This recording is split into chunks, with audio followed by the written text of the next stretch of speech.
Hey guys, what's up? Welcome to this week's Q&A. As always, thank you so much for your questions. And also, as always, if your question doesn't get answered in this video, then please go ahead and copy and paste it onto the bottom of this Patreon post. And also, don't forget to post any new questions that you have, as well as like all the questions that you want answered, because I generally answer them in order of how many likes they have. So yeah, where I am right here in Portland, Oregon in the United States, there's a bunch of fires, and I don't think there's any fires close enough to where I am now for me to really have to worry about my home getting burned down or anything. But when I go outside, everything is very smoky and it smells like a campfire. And the weird thing is that everything kind of has this yellow tint. Like when I look out my window, there's this yellow tint. And it's kind of funny because until pretty recently, I think a lot of my videos used to have a yellow tint because basically I had different lights in my room that didn't have matching color temperatures. And so it was impossible to basically white balance everything properly. But now it's kind of like I look out my window and the outside physical world looks like the same color as my old videos. So it's really weird. And my room actually has been smelling a lot like a campfire or a sauna in these past couple days. So that's kind of, concerning, and I can't go outside and exercise or anything. So that's kind of been a bummer. It's kind of like just like one catastrophe after another in 2020. But anyway, outside of that, everything is going pretty well. I feel like there was one other thing that I thought I might want to tell you guys. Oh yeah, one of them is that I've been having a lot of trouble with my lighting recently because I have this issue where, like, as some of you might be able to tell, with the way I have my lighting now, there's this shadow that gets created like right here in my eye sockets. And apparently it makes it look like I'm tired. I've been getting a lot of comments on my video saying, Matt, you look tired, you should rest or whatever. I'm not tired. It's just that the lighting creates a shadow that makes it look like I have these really big bags under my eyes when I really don't in real life. And so I'm trying to figure out how to fix this. It's hard because the way that my lighting setup is working now is that there's lights that are like coming at my face but not at the background, and that's what kind of gives the nice effect of me being kind of lit up in the background being a little bit darker, and then also the LEDs being in the back. And so, yeah, I'm still trying to figure out how I can fix this issue with these giant shadows in my eye socket. I don't know if it's just because I have like really deep eye sockets. Like in Japanese, there's this phrase, hana ga takai, which literally means having a tall nose. But what it really means is just having a long nose. And it's kind of funny because in like English land, having a long nose is generally an insult, right? It's something that you would say to somebody whose nose was abnormally long in a not very positive way. But in Japan, people tend to have very flat noses, and they actually consider it to be a pretty desirable trait to have a longer, more defined kind of straight nose. And so I would probably have a pretty enviable nose for a Japanese person, but it also creates this super deep like eye sockets here. Like on a lot of Japanese people's faces, like there would be no ridge here. It's just like their two eyes are just completely flat. There's nothing in between them. So I guess this lighting would be great if I had a stereotypical Japanese face. But anyway, I'm sure there's a way to make it look better. But especially today, I kind of just want to get the video out. Oftentimes, I end up messing with my lighting for like half an hour or more before I can just sit down and film a video, and I wasn't really in the mood to do that today. But anyway, that's that. I'm not actually tired. I just suck at lighting and don't know how to make my lights look right. And also, I've always been a big fan of sweatpants. And I've pretty much, for the past couple years, just have worn sweatpants wherever I go because they're really comfortable. And it's hard for me to prioritize fashion over comfort. Sometimes I wear nicer pants, wear jeans or whatever, but I'm a big fan of sweatpants. And a little while ago, I was eating dinner with my family wearing sweatpants, and my phone was in my pocket, and my phone slipped out of my pocket and landed on the concrete and cracked. Like the screen cracked, and it was a relatively new phone, and that just totally sucked. And so I went on Amazon and I bought sweatpants with zipper pockets, and it's totally changed my life. Like, if you've never worn pants with zipper pockets before, there's no way for you to know how secure all the items in your pocket feel when they're zipped up and you know they're not going to fall out. So now when I go running, I have my keys in my pocket, I have my phone in my pocket, zip them up, they feel so secure. I totally love it. I should have done this a long time ago, and I'm never going back. So if you're a fan of sweatpants, I highly recommend checking out sweatpants with zipper pockets. Okay, now let's actually jump into the questions. So Ganizmit asks, how long did it take you to be able to understand Japanese audiobooks at a high level of comprehension? Levels 5 through 6 on your levels of comprehension chart. So, I mean, I don't remember specifically, but I'd say probably I was at a level 5 in comprehension of most Japanese audiobooks after 2 years, and then probably close to a level 6 after around 3 years. And there's still audiobooks that I can't understand because there's audiobooks of classical Japanese books and just like super technical books on biology and things like that. But for like the average novel, I can understand it at pretty much a level 6 level of comprehension. And yeah, I probably was at that point after around 6 years. If you get really good at reading actual books and then you have decent listening abilities, then it's not really hard to become able to understand audiobooks because they're perfectly enunciated and aren't really narrated at that fast of a pace if you're listening on 1x speed. And so, yeah, I wouldn't say they're hard insofar as they're not any harder than reading actual books. Learning to read actual novels in Japanese takes a while. I wouldn't say it's hard, but it takes a while because there's so many words that show up in novels but not in anywhere else in the world of Japanese. But once you got that down, making the leap to audiobooks is not too hard. So Anonymous Shadow 121 asks, in your video, why you can't understand sentences even if you know all the words, you say that there are 3 reasons for not understanding sentences. One is not knowing about the vocab, another is not knowing about the grammar, and lastly, not getting the context.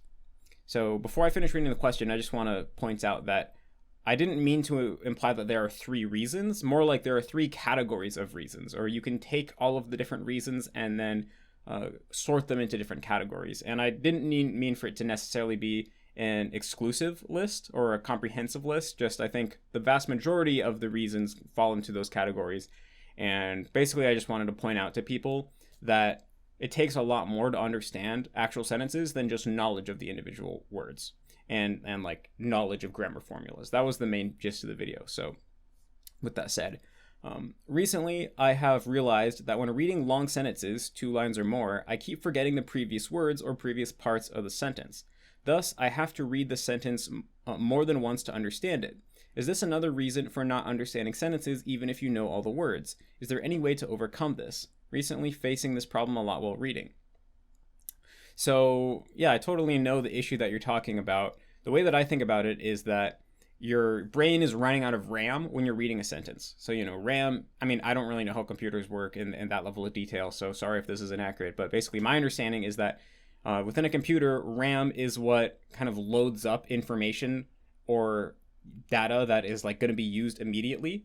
And it's kind of the information that's being held in the space of things that you have immediate access to. So like when you're reading a sentence, you're loading up the sentence in your brain's RAM.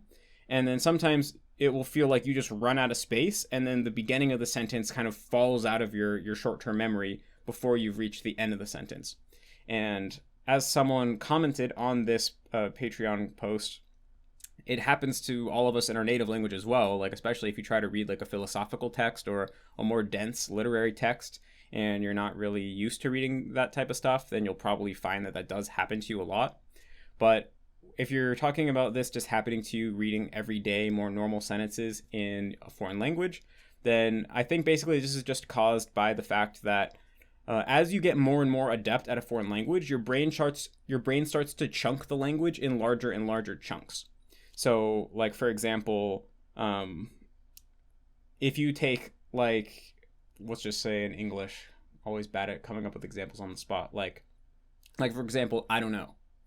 I don't know, if you're a fluent English speaker, is probably treated by your brain as a single unit, not as 3 words, but as 1 unit of meaning. So if you say I don't know what the capital of the United States is, then in that sentence, your brain might think of it as like, I don't know, like what the, and then capital is. Maybe those are like all the chunks. Whereas if you're someone who's relatively new to English or you're not fully fluent yet, then your brain might treat I don't know as 3 separate units. And so it requires more of your brain's RAM to process it than it would for someone who's more fluent. Because if you consider I don't know to be a single unit, then it only takes 1 unit of processing. Whereas if you consider it to be 3 units, then it takes 3 units of processing.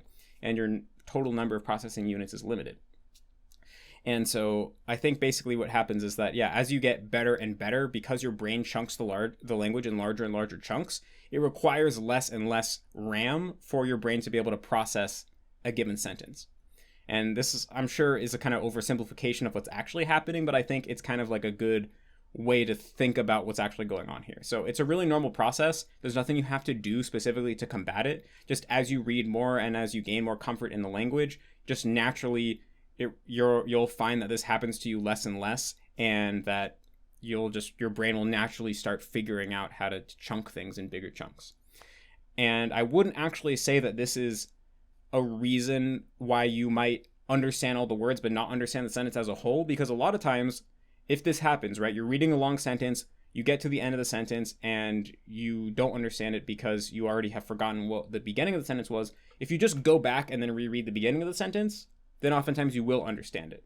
So in a way, yeah, you might have to read it 2 or 3 times, but you're still able to understand it. So I would say this is a much more minor issue than the ones that I was talking about in that video, which we're talking about things that prevent you from understanding a sentence in the sense that you could read it as many times as you want and still not get what it means.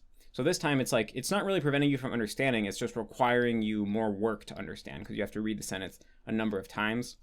But yeah, it's a normal thing. It will happen to you less and less the more that you read. It's just something that basically, yeah, you just naturally get better at over time. I wouldn't really stress about it. Aline McCall asks, I'm a learner of mostly minority languages, Quebec French, Scottish, Gaelic, and Lakota specifically. Sorry if I pronounced that wrong. And a frequent problem I run into is immersion materials in my languages. Less so Quebec French, but definitely in S, G, and L. So I guess the Scottish Gaelic and Lakota. What would you do if you were in my situation? How do you get enough exposure to the language when podcasts, books, YouTube videos, movies, etc. in your target language are too hard to come by or non-existent? So first of all, I would say, yeah, if you're learning a language that has a lack of resources and a lack of immersion materials, then that's going to make it inherently more difficult to learn the language.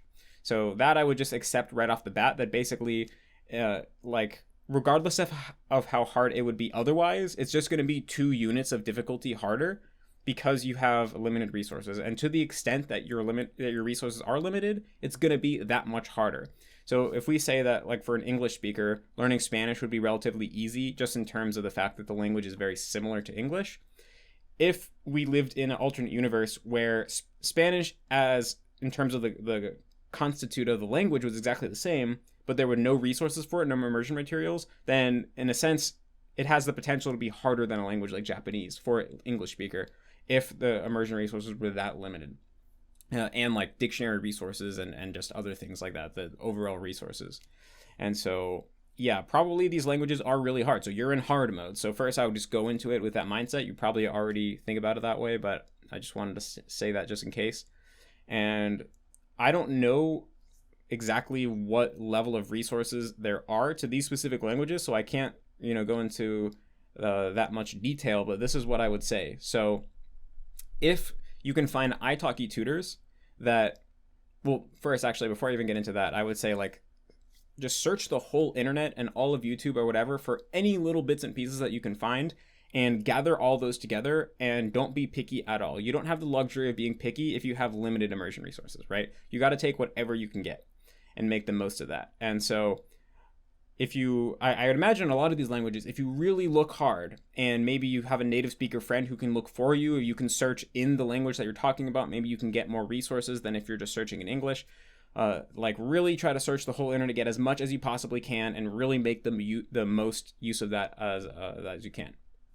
And then after you've exhausted everything you can possibly find on the internet, then I would say, try to find an italki tutor who's a native speaker of that language, and then pay them to just talk about certain topics and record those, and then use those recordings over and over.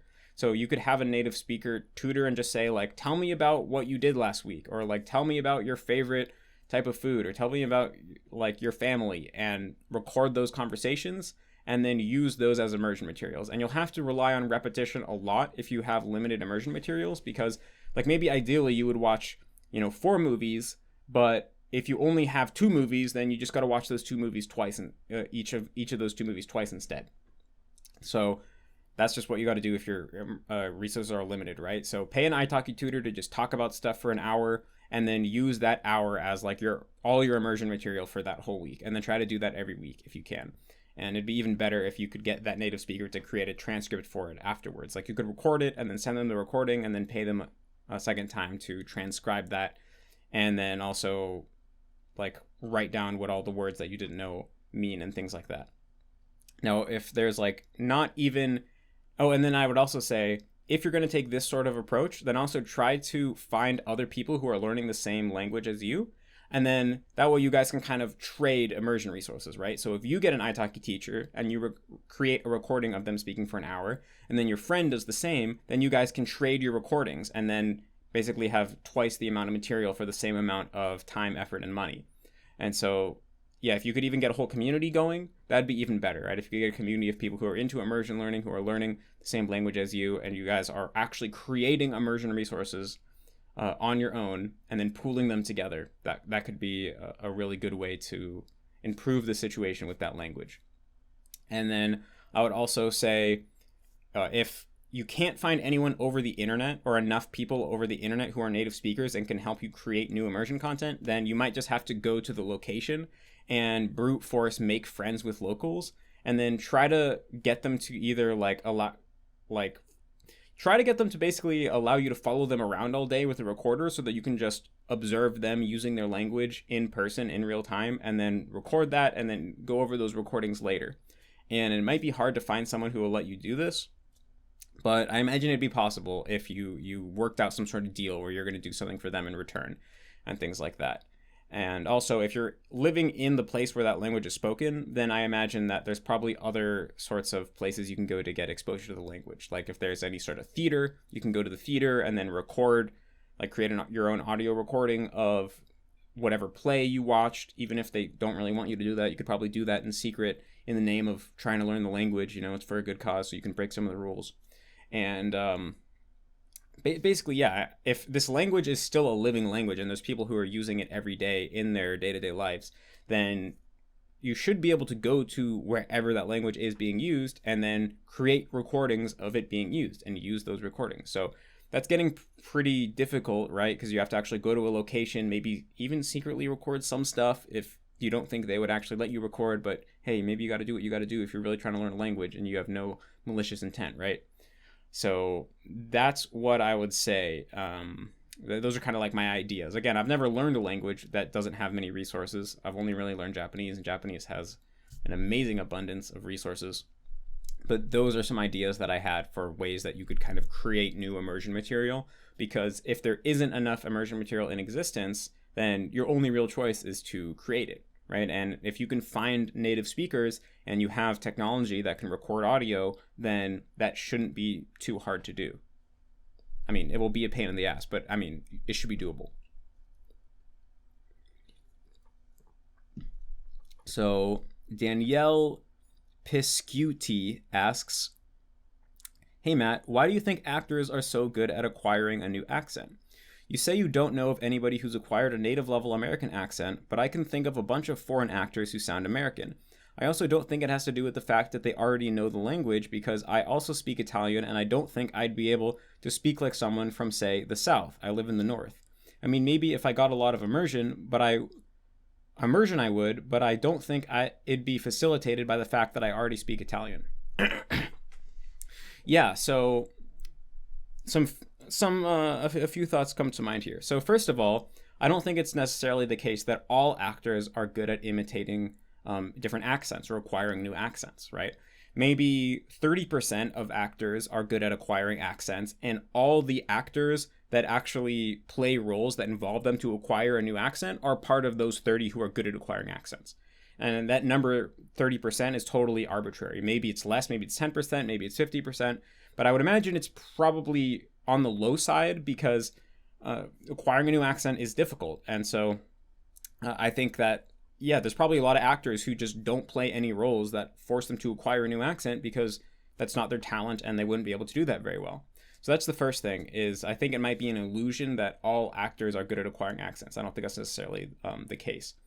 The other thing is that not all actors that try to acquire a foreign accent are actually perfect at them, right? There's actually a video I saw on YouTube where an accent coach who has this like hyper detailed knowledge of linguistics actually goes over different actors trying to imitate other accents that aren't native to them, and he points out what they do right and what they do wrong. And so a lot of times, like for example, I could watch an American doing a British accent and he might sound totally British to me, but to a British person, they might be able to tell that he's not totally perfect. Now, maybe some actors are perfect, but I'm just saying other actors probably aren't perfect, especially if they're doing an accent that the target audience of that movie isn't going to be familiar with, right? So, for example, if there's going to be an American Hollywood movie and there's going to be someone doing a Scottish accent, well, most Americans aren't very familiar with Scottish accents, so even if the actor's Scottish accent wasn't perfect, 99% of the viewers of the movie wouldn't be able to notice, and so it wouldn't really matter. Whereas if it was probably like a British person, they probably would just get an actual British actor, because probably if it's any English movie, might be seen by a lot of British people, so it'd be obvious if it was fake. I don't know. But another point, another thing that comes to mind is I recently just watched this movie called like The Perks of Being a Wallen something. I don't remember. But it was a really good movie. I'll put the actual name in the description. But in the movie, Emma Watson, who is from the UK, was playing an American girl, and she was doing an American accent, but she definitely wasn't perfect. Like, I could tell it sounded a little weird and like a little tiny bit Britishy. And so again, it just goes to say that actors aren't perfect. Like, there's probably the actors who do accents are probably only a subset of actors or actresses, and even then, a lot of times they're not perfect. Now, the other thing is, yes, there are, for example, British actors who can do an 100% perfect American accent. I've seen this many times, like the guy from House. In the show House, this guy, I don't remember his name, but he's a British guy, and he's playing an American character and doing an American accent. And to me, an American, he sounds like totally perfect, like he was born and raised in the U.S. So that's possible. But even in these cases, I definitely think it has to do with the fact that he's a native English speaker. You said that you don't think it has to do with the fact that they're a speaker of the language already, but I have to disagree with you on that one. Now, it's not that, for example, all British people can do a perfect American accent, but if we're going to talk about non-American people doing American accents, anyone who's a native English speaker of another accent of English is going to have a huge advantage over anyone who's not a native English speaker, right? Because although British English and American English have pretty different pronunciation, they kind of have all of the same sounds, right? It's just the sounds are used differently. And I mean, maybe the sounds are subtly different, but overall, you're a native English speaker. You've heard the other accent you're trying to do probably from the time that you were a child, right? Like British people probably hear American English from the time that they're children, because it's on TV a lot. Hollywood movies are popular all over the world and things like this. And so they've had exposure to the accent their whole life, and also ultimately the languages are so similar, and even the sound systems are so similar that it's a pretty small gap to bridge.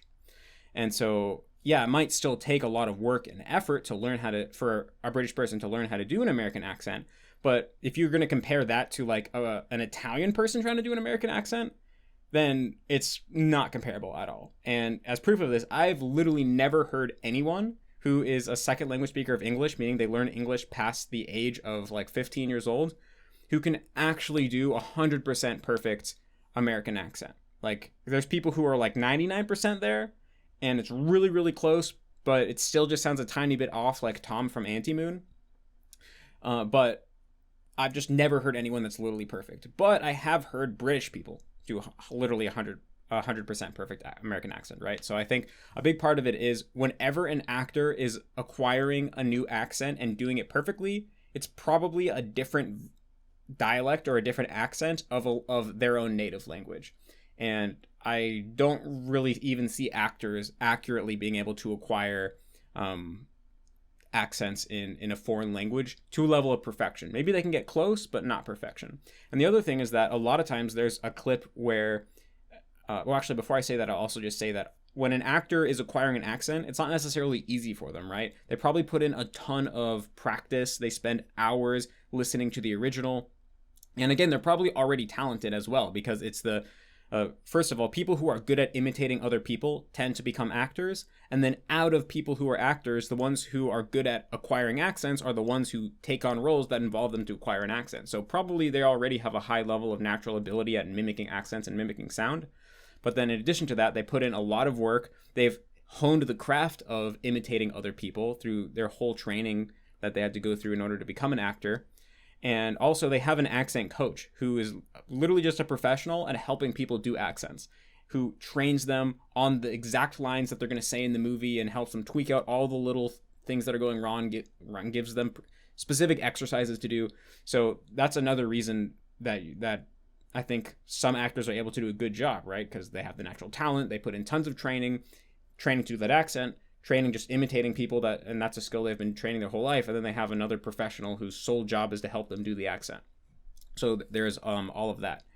And then the last point I'll make as well is that a lot of times within movies, there'll be a character who's trying to speak a foreign language in the movie that they don't really speak. So for example, if you watch Limitless, the main character within the movie supposedly learns a bunch of foreign languages. Now the actor, I don't remember the actor's name, Bradley Cooper. The actor, Bradley Cooper, doesn't actually speak Italian or Chinese. And so he tries really hard to pretend like he's able to speak those languages. And if you don't know any better, as a viewer of the movie, you might assume that he sounds good. But if you actually look at, for example, the comment section of the YouTube clip of that part of the movie where Bradley Cooper is speaking all these languages, there's a bunch of people saying, I'm a native speaker of Italian and I can't tell what he's saying at all. Or I'm a native Chinese speaker and I can hardly tell what he's saying at all. And so, again, if it's a language that the person doesn't really speak and they're just trying their best to imitate the sounds, they're not able to do that very well because it's basically, that's just the nature of language and of accents. They're so subtle that if you're not actually fluent in the language, there's no way you're going to be able to imitate it well. And I've seen this so many times with Japanese people trying to fake that they know English within movies. And again, they might even have an accent coach trying to train the person to be able to speak English, or like in the case of a Japanese actor who's trying to pretend that they speak English for a role in a movie, they might have an accent coach or an actual fluent English speaker whose job it is to help the person fake it as well as possible and give them exercises to do with their mouth and everything, and they're still not able to do it very well from what I've seen. So basically, to kind of summarize, I don't think that it's necessarily true that actors are so good at acquiring new accents. I really think it's that people who become actors are already people who are naturally talented at mimicking people. They also hone that skill through lots of training, many years of training. And then of those subsect of people, the ones who are good at acquiring accents end up doing accents. And the only time that they actually succeed in doing an accent, even though they might put in tons of practice and have an accent coach, is when they're doing an accent that's a different dialect of their native language. That seems to be the only time where it's really possible to get it perfect. And even in that situation, there's times like with the Emma Watson thing I just said, where they're not totally perfect and they're still a little bit off. And again, there's that clip of that I'll link of the guy critiquing other people's accents and things like that. So that is my take on actors learning accents. But I think maybe if there's any takeaways here, I think it's probably that I don't know exactly how actors train when they're trying to acquire an accent, but maybe there would be something to glean from that. Like I'd imagine that they listen to recordings of native speakers of that accent many times, and that they listen to recordings of themselves trying to do that accent. And also like with the accent coach giving them specific feedback on what to do with their tongue and mouth, I imagine that can be helpful as well for trying to like just, iron out whatever little tiny knots you have left in the accent. So maybe those are things that as language learners we can learn from. So P. Falds asks, do you consider watching gaming live streams to be as good of a source of active listening immersion as movies / shows / anime, etc.? So it's hard to really say in a vacuum, because in the new MIA roadmap, what you're going to be doing in stage 2, right, is picking a home domain, which is the first domain that you want to reach a decently high level of comprehension in. And so there's a lot of factors that go into you choosing a certain home domain, and I've talked about that in past Q&As. And so some people might want to choose everyday natural speech as their home domain, whereas other people might choose anime as their home domain. And that could have to do with comprehensibility or just your natural interests or what you want to do with the language. And like I just said, I've talked about that in other Q&As. And so if you choose natural everyday speech as your home domain, then using gaming live streams or like Let's Plays as a source of immersion is probably going to be really, really good, because when you watch a Let's Play, it's relatively comprehensible in the fact that a lot of what the player is saying is going to be related to what's happening within the gameplay on screen. And so if you're watching that gameplay, then that can help you guess what the person is saying. Also, it's very what's the term that I use? Language dense, in the sense that normally the person is talking nonstop throughout the entire streaming session or whatever, because good streamers, that's how they keep it entertaining, right? They're kind of just doing this machine gun talking. That might depend on the streamer, but I would try to find a streamer that does do that, because of course, the more that you get exposed to the language, then the more quickly you're going to improve. So you want to find someone who kind of is just constantly talking so that you're getting lots of exposure to the language with no gaps. And so those would be some of the benefits. Now, if you're choosing anime as your home domain because you're a big fan of anime, there's many anime that you like, there's many anime that you've seen that you can rewatch, and therefore it'll be very comprehensible. Well, then in that case, you want to be using anime, and so you don't probably want to be using someone playing a game and speaking in real life style speech, because that's different than anime speech. Now, in terms of should you choose real life natural speech versus should you choose anime or dramas as your home domain, well, there's a lot of factors that would go into that, but I think anime is probably inherently more comprehensible than live streams, just because, although, like I said, live streams are pretty comprehensible as far as everyday speech goes, because they're talking as they play a game and they're going to be commenting what's happening on the game. Anime is kind of just taking that comprehensibility to the next level, because it's there's going to be a very clear storytelling arc, and all of the speech that's going to be said is going to be relating to that direct storytelling arc. And so, you can easily tell, okay, so person A is mad at person B because person B stole their pencil or whatever, and now they're saying something related to, like, why'd you steal my pencil, like something like that, right? So I think it's going to be even more comprehensible. And then the other thing is that a lot of anime and drama and TV shows have subtitles, and subtitles I think are a really great resource when you're at the beginning stage, and that's pretty much my number one recommended way of basically completing stage 2 of the new MIA roadmap is going to be watching with subs, and I've talked about that in the past, and I'll talk about it more in the future. So that would really be the question here, is not should you use this source versus that source, but really should you make this your home domain versus that your home domain. And like I said, I've talked about the other factors that go into that decision in the past. I'm going to talk about it more in the future, and I'll talk about it more on the new version of the MIA website.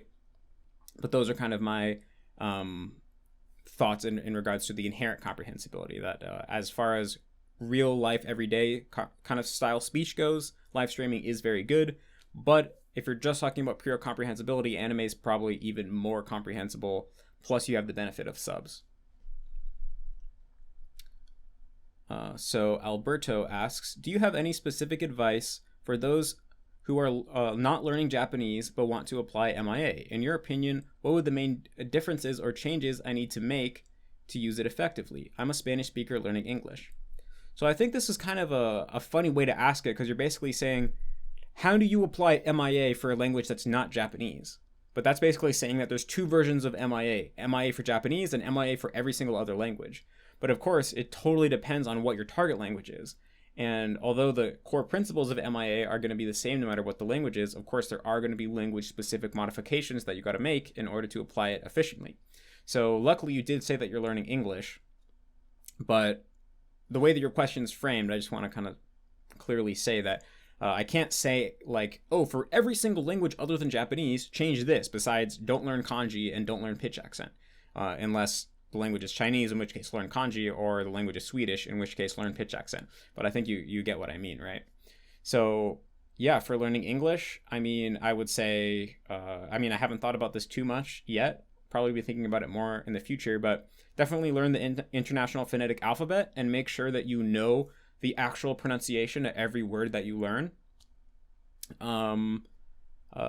Let's see. I mean, I don't really know what specific challenges English presents as a learner. I'm trying to think back to Antimood. Antimood would be a really great resource to check out if you're trying to apply MIA to Japanese, MIA to English, because MIA is heavily inspired by the ideas within Antimoon, and Antimoon is specifically written for English learners. And so, yeah, I mean, what challenges English presents to you probably depends on your native language. Like, I know for Japanese people, articles in English are really challenging. But if your native language has articles, then maybe English articles wouldn't be that challenging. Just like how pitch accent's really challenging for an English speaker learning Japanese, but it might not be that challenging for someone who's Swedish and already and speaks a pitch accent language, or a Chinese person who speaks a language with tones. And so I don't really know what challenges English are going to present for a Spanish speaker in particular, but one thing I can say for sure is, English spelling is inconsistent, and so make sure that you learn IPA and make sure that you're learning the actual pronunciation of every word that you learn if you want to have a good accent, which I think is pretty important. So, yeah. Michael Swain asks, I don't have an interest in output at the moment and just want to continue working on getting domains to level 5 to 6 in comprehension. Will avoiding output slow down my progress in getting the other domains to high levels of comprehension? And without prioritizing output, granted superhuman willpower, do you see it more efficient to get each domain to a level 6 before moving on, or to a level 5 and then moving on? I think you mentioned the latter being what you did.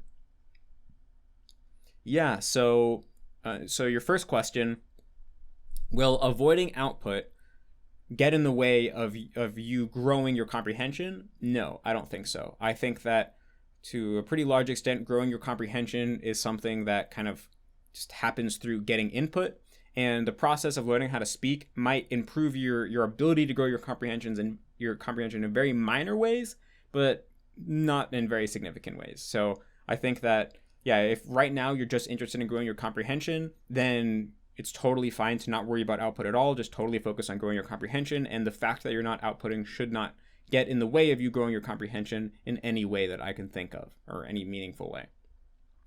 Now, your other question I think is really interesting. Granted that you have superhuman willpower, would it be most efficient to get each domain to level 6 before moving on, or level 5? And here he's referring to my levels of comprehension model that I introduced a few Q&As ago. I'll put it in the comments or like the show notes section of this Q&A as well, for anyone who hasn't seen that yet or wants a refresher. So I think what I would say is the most efficient thing would be to reach whatever level you eventually want to reach in a certain domain and then move on. And what I mean by this is that there's probably many domains that you want to have a level 5 comprehension in, but not a level 6. Like, for example, maybe you are learning how to read a specific type of old philosophical text, and you're doing this because you have interest in a very specific text, but you're not going to be a scholar or anything. So if you can read that genre of old philosophical text at a level 5 comprehension, then that's going to be good enough for you, and it's not going to be worth the time and effort to try to take that to a 6 in that specific domain. Whereas whatever your home domain is, that probably is going to be a domain that in most cases you eventually want to have a level 6 in. And so I would say if you had infinite willpower, then probably would make sense to take that to a level 6 before moving on. But basically my kind of thoughts are, in terms of raw efficiency, actually, like basically the way that I think about it is that if you were going to map out every domain in a language, it would kind of look like a Venn diagram, in the sense that, you have the most basic Venn diagram, right? That are like two circles overlapping, where there's some parts that are overlapping between the two, and then there's also some parts that are not overlapping. And so the more domains that you have, the more you have different circles on this Venn diagram, and the more that whenever you learn a new domain, there will be a smaller amount that it doesn't have any overlap with any of the domains that you've already mastered. And that's why the more domains you have under your belt, the easier it becomes to master even new ones, because there's going to be more and more completely new information or style of language within each domain that you learn. But I would say in the sense of just having, like, learning a domain And like, if you think of the role of knowing a certain domain as just that it's going to help you with other domains that you learn in the future, I would say you probably already maxed that out at a level 5.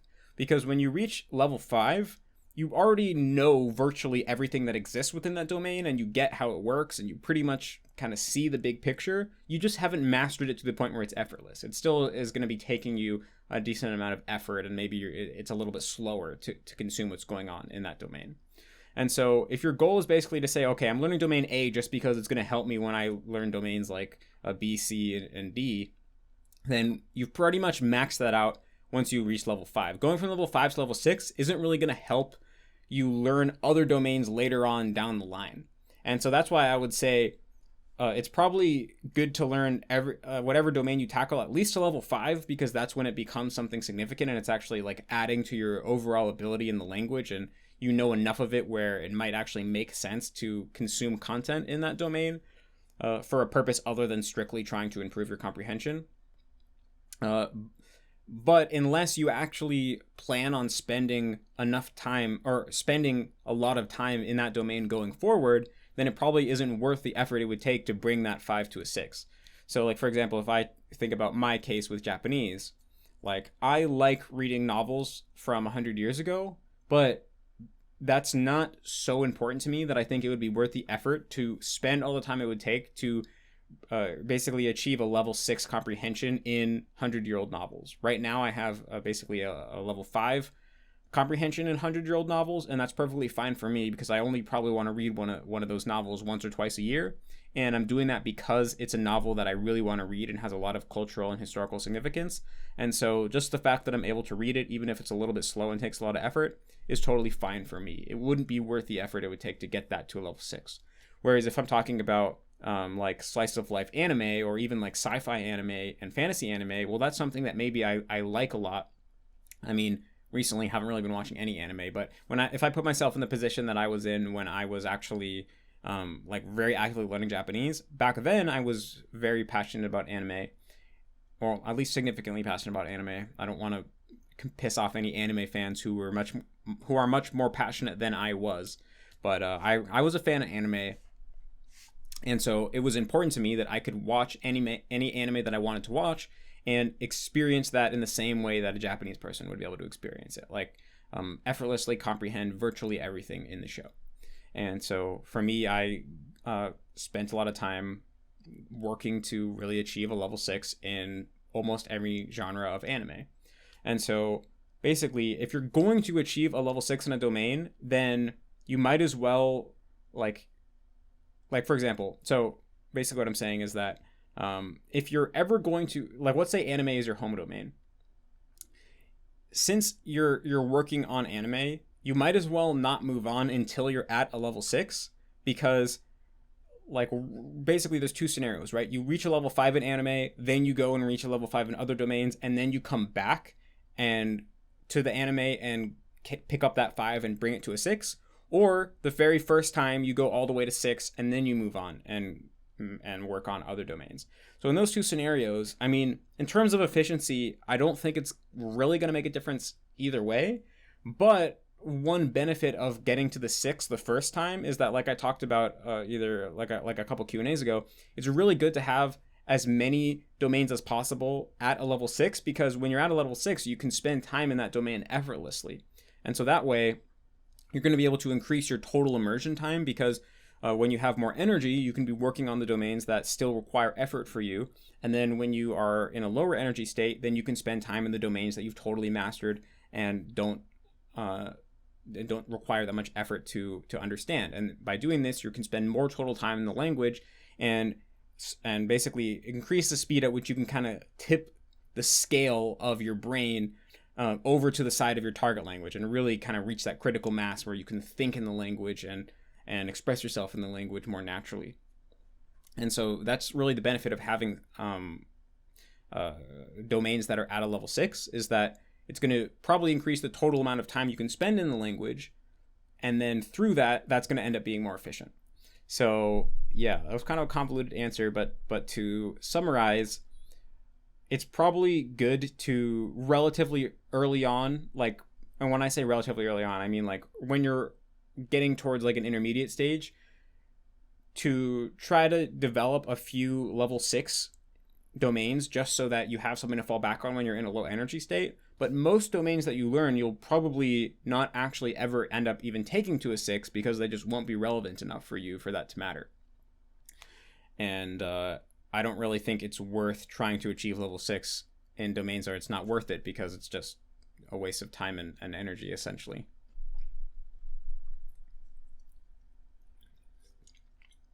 So Adrian asks, I've encountered advice that men learning Japanese should speak with a higher pitch than in English. Do you agree with this advice? I have also noticed that most of the deep male voices I hear in Japanese tend to be certain actors and voice actors in fictional Japanese media and dubbing of foreign media. Are deep voices unusual in natural speech? So I don't know if I would phrase it that Japanese men speak with higher pitched voice. I think it's that they use their vocal apparatus in a different way, which results in a higher pitch. And that might just sound like semantics, but basically, like, Japanese people don't use their throat as much when they speak. They use they kind of have sounds coming from the inside of their mouth more. And that might sound kind of abstract or like unscientific, but if you've listened to a lot of Japanese, you can probably kind of infer what I'm trying to say, right? It's like, rather than having like, hey guys, I'm speaking out of my throat, it's like a lot more like, yeah, when you speak Japanese, you have it coming out of your mouth a lot more like this. And the vocal cords are like a lot tighter, like the whole mouth and throat are like held a lot more tightly. And I think this naturally results in having a higher pitched voice. And so I wouldn't recommend just purposely trying to raise the pitch of your voice, because that might make you end up sounding just unnatural and kind of feminine. Like, if I just tried to speak with a higher pitch voice, I might talk like this. So yeah, if I was going to speak with a higher voice, I'd talk like this. And you could see this sounds really weird and stuff. And so it's probably going to sound weird in Japanese too. So instead, I would just focus on trying to pronounce Japanese in a way that sounds like how Japanese people pronounce it. Like, try to have a Japanese style voice and don't really fixate on the pitch of it. Just fixate on it sounding like a Japanese voice.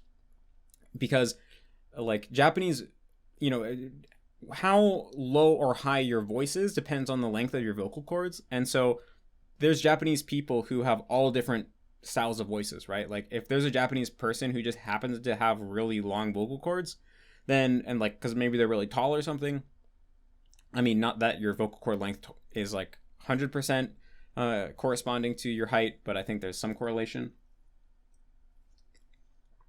Then, he's going to have a really deep voice. And I have met Japanese people who just have a really deep voice. And then, of course, there's Japanese men who have higher voices. And then there's Japanese girls tend to have even higher voices. And there's some Japanese girls who sound like little children. And apparently there's nothing they can do about it because they just have a super high-pitched voice. And apparently some people are like this in English too, like Lily Pichu, just has like a super high-pitched voice. And so in every language, there's people who have voices that are at every level of pitch. And so having a high-pitched voice is not a requirement for sounding Japanese. So I wouldn't, like, having perhaps a higher-pitched voice is just a result of speaking in a Japanese way. And so instead of focusing on the pitch and just artificially raising the pitch, I would just focus on speaking in a Japanese way. And if you do that right, then the result will naturally be that your pitch raises. So what I'm trying to say is, it's possible to when you're speaking Japanese, just forcefully raise your pitch without actually speaking in a Japanese way. And that's just going to sound doubly bad.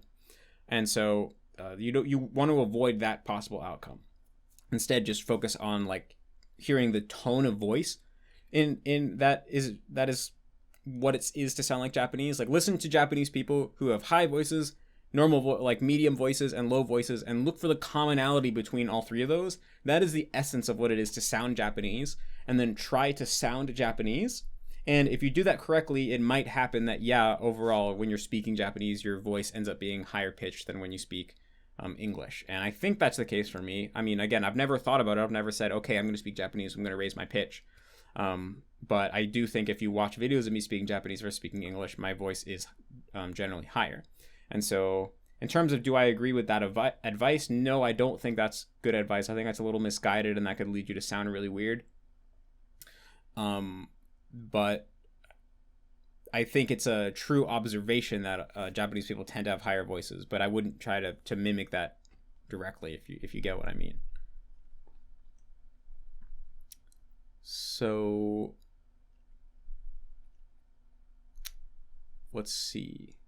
Ashley Altman asks, when reading, is it a good idea to try to consciously subvocalize with the correct pitch accent, or is it fine to just read and not think too much about it? Maybe this goes along the same lines of the whole balancing when to think more deeply about the sentence and when to just get into the flow state sort of thing. I would recommend not consciously thinking about pitch accent when you're reading, and I've talked about this in a past Q&A, but basically when you're kind of thinking about Q&A, you're engaging a sort of sub-program in your mind, and that sub-program is using up part of your brain's CPU. And so when you're reading, pitch is totally irrelevant to that activity.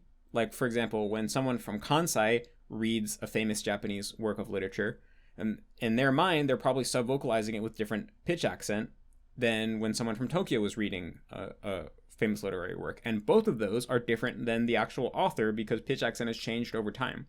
So writing is something that isn't totally dependent on how the language itself is pronounced. I mean, in some ways, there's like play on words and that revolve on things sounding the same but meaning different things. But in the big picture, pitch isn't really relevant to reading, and so I wouldn't use part of your brain's CPU to think about the pitch because it's not relevant at all.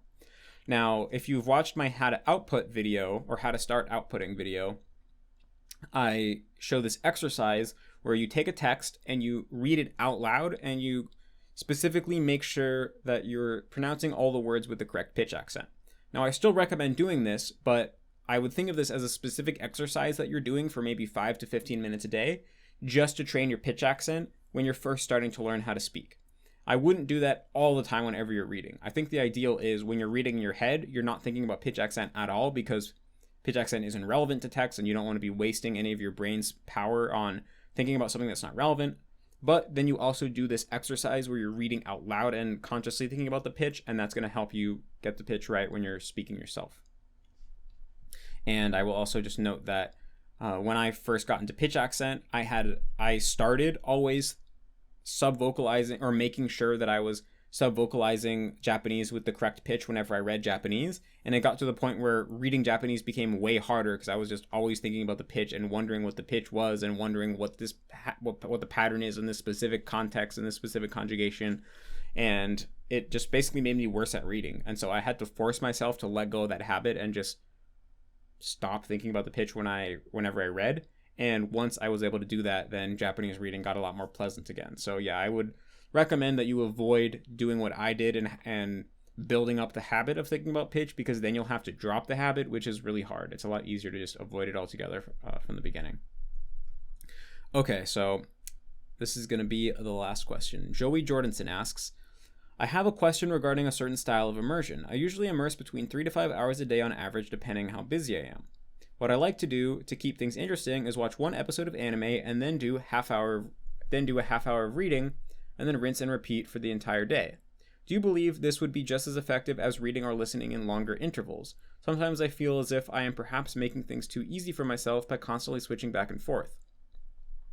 No, I actually think that what you're doing now is probably a really good strategy, because you gotta, by continuing to mix things up, you're probably basically allowing yourself or enabling yourself to do more without burning out, and doing as much as possible total is what's gonna bring you the most benefits, right? So let's say that instead of alternating between reading and listening, you try to do all your listening at the beginning and then all your reading afterwards. Well, you might kind of get bored of just watching anime over and over and over and kind of feel like, okay, I want to stop and do something else.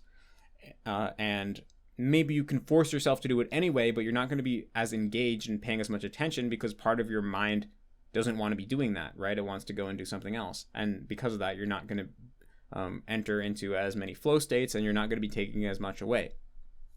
But by alternating it and switching things up like this, then every half hour you're switching it up, and this is keeping it fresh for your brain, which probably allows you to stay more engaged, which then in turn allows you to probably take away more total, and also just do more total, because you're going to get it's going to take longer for you to just get totally burned out or totally tired, because you're never doing one thing for too long. And I think there are studies showing that the human attention span is really short. You can only truly focus for like up to an hour at once, or maybe even less. And so I think it's good to not push that. You know, if what you're doing feels like it's working for you, then I would say then that totally sounds like a good strategy. The only thought that I do have is that it might be good to do more of the challenging activities first, because in general, as the day goes on and as you use your brain, then you run out of energy and mental stamina. And so, like for me, I would generally do my reading first and then I would watch later, because I always felt that reading inherently took more mental energy and was just more difficult. And so I could watch anime in a lower energy state, but I couldn't really read in a lower energy state. And so in order to make sure that I could get in all the reading and listening that I wanted, I found that for me, it worked well to basically read early on and then watch later. And I also found that because watching anime was easier, there was always part of my brain, that lazy part of my brain, that just wanted to watch anime all day and didn't really want to read. And so I found that once I started watching anime in a certain day, it was really hard to start reading, because once you did the easy thing, it's really hard to go back and start doing the hard thing, right? It's like after you eat dessert, it's hard to go back and eat some vegetables, right? Whereas it's a lot easier to eat your vegetables first and then go and like have some ice cream or something. And so for me personally, I found that if I started watching anime too early on in the day, then I wouldn't read nearly as much as I wanted to. Whereas if I just started reading early on and built up some momentum, I could continue to keep reading, and then I would watch anime at the end of the day as a reward. That worked out the best for me. But I think that this is something that, you know, everyone has a different mind, everyone works differently, and so the goal should just be that you get as much immersion possible within a certain given day. And if reading is something that you're working on, then you also want to make sure you're getting in, like, that reading is a sufficient ratio of your total active immersion. And so as long as you're getting many hours in total and you're hitting whatever ratio you want to hit. So if your goal is 50-50, which for a lot of stages in the process is probably the ideal in terms of listening to reading, then and your strategy feels like it's what's helping you maximize that, then I'd say just keep doing that, and it works well. And yeah, this is the type of thing where you got to just experiment and find what works best for you through trial and error. So yeah, those were all the questions for this week. Actually got it under an hour this week. So yeah, thanks so much for supporting, and I will see you guys soon.